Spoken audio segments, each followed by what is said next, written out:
And we had a lot of fun that evening. They brought food that was supposedly authentic to ancient Rome, and we just had a marvelous time.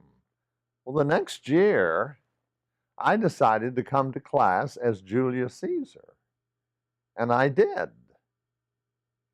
And everybody thought it was wonderful. And so far as I was concerned, as Julius Caesar, I had never seen any of these people before in my life. I just stepped out of my grave.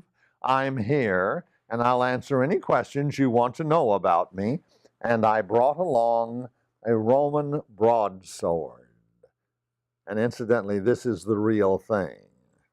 And it's heavy, and it is what won the ancient world for Julius Caesar. He doubled, tripled, in fact, the size of the Roman Empire. And I talked about that and how it was done and all of the rest of it. And they liked it.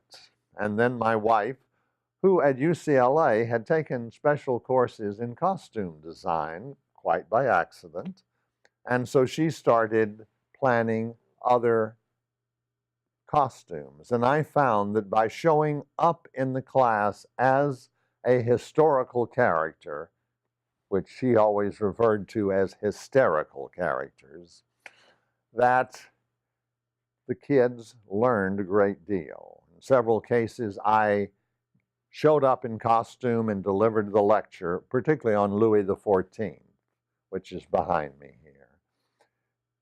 And then in two other classes, I just talked as myself on Louis XIV, saying exactly the same thing, but I wasn't dressed in costume.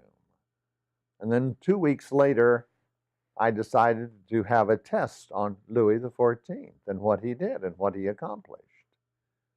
The classes where I had appeared as Louis XIV did 40% better than the classes where I had just come in as David Warren and lecturing about Louis XIV.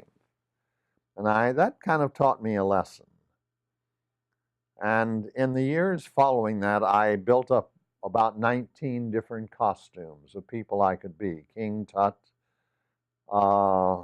Zeus from Mount Olympus, Julius Caesar, Abelard, middle-aged philosopher,